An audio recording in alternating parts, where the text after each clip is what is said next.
Hello students, पिछले video में आपने यूनिट 2 विलयन चैप्टर के क्वथनांक, उन्नयन एवं हिमांक अवनमन का अध्ययन किया था। आइए अब उससे आगे के टॉपिक पराशर दाब का अध्ययन करते हैं। पराशर दाब और पराशर समझने से पहले हम एक घटना विसरण का अध्ययन करेंगे। विसरण क्या होता है? पदार्थ के अणुओं का अधिक सांद्रता से कम सांद्रता की ओर स्वतः गमन ही विसरण कहलाता है। एग्जाम्पल के तौर पे जैसे हम अपने दैनिक जीवन में कई विसरण की घटनाएं देखते हैं। जैसे अगरबत्ती की सुगंध जो है, अगरबत्ती कहीं जला दें या इत्र की शीशी कहीं कमरे में खोल दें तो उसकी जो सुगंध होती है वो पूरे कमरे या पूरे घर में फैल जाती है। इसमें क्या होता है कि जो अगरबत्ती के सुगंध के अणु होते हैं या इत्र के सुगंध के अणु होते हैं वो अपने अधिक सांद्रता से कम सांद्रता की ओर यानी कि कमरे में स्वतः गति करते हुए एक समान रूप से विसरित हो जाते हैं, जैसा कि फिगर में दिखाया गया है आपको। उसके बाद अगला टॉपिक देखते हैं परासरण। परासरण क्या होता है? अर्धपारगम झिल्ली द्वारा पृथक किए गए दो विभिन्न सांद्रता के विलयनों के मध्य विलायक के अणुओं का अर्धपारगम झिल्ली से होकर कम सांद्रता के विलयन से अधिक सांद्रता के विलयन की ओर स्वतः गमन ही परासरण कहलाता है। ठीक है, अगर हम किन्हीं दो विभिन्न सांद्रताओं के विलयन को अर्धपारगम झिल्ली के द्वारा अलग अलग करके रख दें, जैसा कि ये फिगर में दिखाया गया है, यहाँ पे जहाँ हाई वाटर कंसंट्रेशन है वो कम सांद्रता का विलयन है और जहाँ लो वाटर कंसंट्रेशन है वहाँ पे अधिक सांद्रता का विलयन है। इसमें विलय के अणुओं को दिखाया गया है कलर से। तो क्या होगा, इसमें वाटर के यानी कि जल के जो अणु होंगे वो अर्धपारगम झिल्ली से होकर के स्वतः अधिक सांद्रता के विलयन की ओर गति करने लगेंगे और अधिक सांद्रता के विलयन का वॉल्यूम क्या होगा, बढ़ता जाएगा। ठीक है, यह तब तक ऐसी घटना होती है जब तक दोनों विलयनों की सांद्रताएं समान नहीं हो जाती है। तो इसी घटना को क्या कहते हैं? परासरण कहते हैं। ठीक है, अर्धपारगम झिल्ली क्या होती है? वह झिल्ली जिससे होकर केवल विलायक के अणु आर पार जा सकते हैं, विलय के नहीं। ऐसी झिल्ली को ही अर्धपारगम झिल्ली कहते हैं। उदाहरण के तौर पे हम देखें,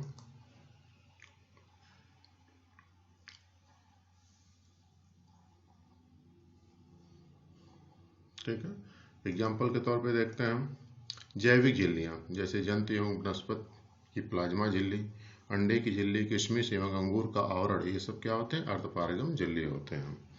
ठीक है, कैल्शियम फास्फेट एवं कॉपर फेरोसाइनाइड की प्लेट, ये सब सिंथेटिक जो है पदार्थ हैं जो अर्धपारगम झिल्ली की तरह कार्य करते हैं।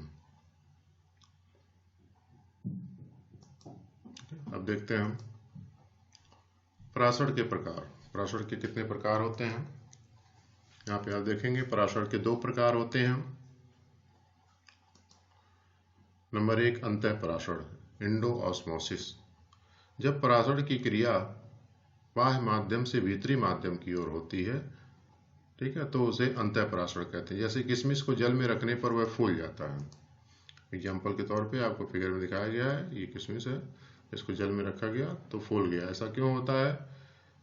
आपको पहले ही बताया हमने, जैसे जो जैविक झिल्लियाँ होती हैं, जैसे ये किशमिश का आवरण हो गया, वो अर्धपारगम झिल्ली की तरह कार्य करता है। किशमिश के अंदर क्या होता है कि एक सांद्र शुगर सोल्यूशन होता है, ठीक है, सुक्रोज का विलयन होता है।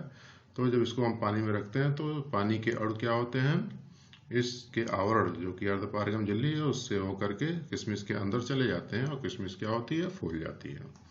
दूसरा है आपका बाह्य परासरण, एक्सोऑस्मोसिस जिसको बोलते हैं। इसका ठीक उल्टा है प्रक्रिया अंतःपरासरण का। जब परासरण की क्रिया भीतरी माध्यम से बाह्य माध्यम की ओर होती है तो उसे क्या कहते हैं, बाह्य परासरण। जैसे अंगूर को चीनी या नमक के गाढ़े घोल में रखा जाए तो वह क्या होता है, पिचक जाता है, जैसा कि आप फिगर में देख रहे हैं। ठीक है, क्या होता है कि अब अंगूर के अंदर जो शुगर का सोल्यूशन हालांकि होता ही है, लेकिन अगर हम उसको गाढ़े चीनी के घोल में रख दें, मतलब उस बाहर के माध्यम की जो सांद्रता है वो इस अंगूर के भीतर का जो शुगर सोल्यूशन है उससे अधिक उसकी सांद्रता हो जाएगी, तो क्या होगा कि अंगूर के अंदर से जो जल के अणु हैं वो क्या होंगे, निकल करके बाहर आ जाएंगे और अंगूर क्या होता है, पिचक जाता है। इस प्रक्रिया को क्या कहते हैं, बाह्य पराशर कहते हैं। अब देखते हैं हम पराशर दाब। जैसा कि हमने पहले बताया कि जब अर्धपारगम झिल्ली द्वारा पृथक कर दिया जाए जो विभिन्न सांताओं के विलयन को, तो कम सांता के विलयन से अधिक सांता के विलयन की ओर क्या होते हैं, विलायक की ओर स्वतः गमन करने लगते हैं। अब यहाँ पे अर्धपारगम झिल्ली को विलायक से अगर पृथक कर दिया जाए तो भी ये घटना घटेगी। विलायक के अणु क्या होंगे, अर्धपारगम झिल्ली के द्वारा होकर के विलयन में जाने लगेंगे, तो विलयन का आयतन बढ़ेगा, आयतन बढ़ेगा। अब अगर इस परासरण क्रिया को रोकना हो तो क्या करना पड़ेगा, हमको उस विलयन पर एक दाब, बाहर से एक दाब आरोपित करना पड़ेगा जो कि परासरण क्रिया को रोक दे। तो क्या होता है कि वही दाब जो परासरण क्रिया को रोक दे, रोकने के लिए जो आवश्यक है, वही दाब क्या कहलाता है, परासरण दाब कहलाता है।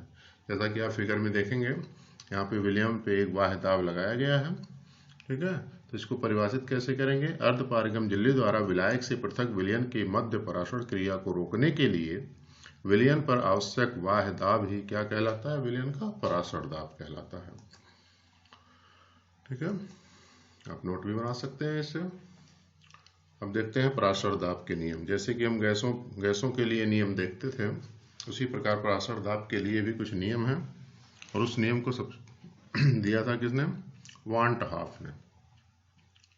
वान 't हाफ ने पता लगाया, देखा, विभिन्न विलयन बना करके देखा कि परासरण दाब पर सांद्रण एवं ताप का प्रभाव जो होता है वो गैसों के समान होता है, यानी कि गैसीय नियम जो है वो तन विलयनों के परासरण दाब पर लागू किया जा सकता है, ठीक है। तो उन्होंने क्या किया, गैसीय नियमों को तन विलयनों पर जब लागू किया तो गैसीय नियम जैसे जानते हैं आप, बॉयल का नियम, चार्ल्स का नियम, इस नियम को जो है जब वान 't हाफ ने तन विलयनों पर लागू किया तो उनका थोड़ा सा नाम बदल गया। जैसे वायल वान 't हाफ नियम, वायल का नियम है, वान 't हाफ ने लागू किया तो उसका जो है बदल गया। क्या है नाम इनका नियम, स्थिर ताप पर किसी विलयन का परासरण दाब पाई, जिसको हमने पाई से डिनोट किया है, उसकी सांद्रता के समानुपाती होता है, ठीक है। अर्थात अगर मैथमेटिकल रिलेशन के रूप में देखें तो पाई समानुपाते सी, यहाँ सी क्या है, उस विलयन की मोलर सांद्रता है, ठीक है। नेक्स्ट देखते हैं चार्ल्स वान 't हाफ का नियम। अब वान 't हाफ के नियम को, चार्ल्स के नियम को जब वान 't हाफ ने तन विलयनों पर लागू किया तो वह क्या कहलाया, चार्ल्स वान 't हाफ नियम। ये नियम है क्या, स्थिर सांद्रता पर किसी विलयन का परासरण दाब पाई उसके परमताप T के समानुपाती होता है, ठीक है। तो इसको हमने मैथमेटिकल रूप में जब करेंगे तो क्या हो जाएगा, पाई समानुपाते T, या पाई बटे T बराबर क्या हो जाएगा, स्थिरांक, ठीक है। अब इन दोनों नियम को एक साथ, दोनों नियमों को संयुक्त करने पर देखा जाए तो क्या मिलेगा हमको, पाई समानुपाते C into T। C molar सांद्रता है, T क्या है, परमताप है, ठीक। अब मोलर सांद्रता को हम अगर n बटे V रखें, जैसे कि मोलों की संख्या बटे आयतन, तो क्या हो जाएगा रिलेशन, पाई समानुपाती n बटे V इंटू T।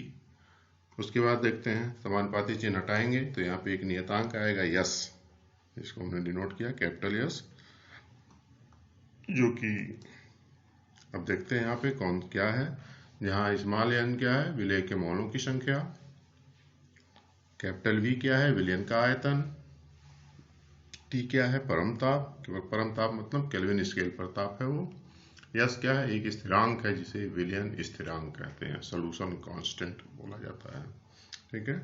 और ये जो विलयन स्थिरांक होता है वो गैस स्थिरांक जो R होता है उसके मान के बराबर होता है। विलयन स्थिरांक का मान भी सार्वत्रिक गैस स्थिरांक R के मान के बराबर होता है। वो क्या है, 0.0821 लीटर वायुमंडल प्रति मोल प्रति डिग्री परमताप, केल्विन पैमाने पर ये ताप है, ठीक है। उपरोक्त समीकरण, इस समीकरण को क्या कहते हैं, तन विलयनों के लिए वान 't हाफ समीकरण कहा जाता है। ये उपरोक्त विलयन को तन विलयनों के लिए वान टॉप समीकरण कहते हैं।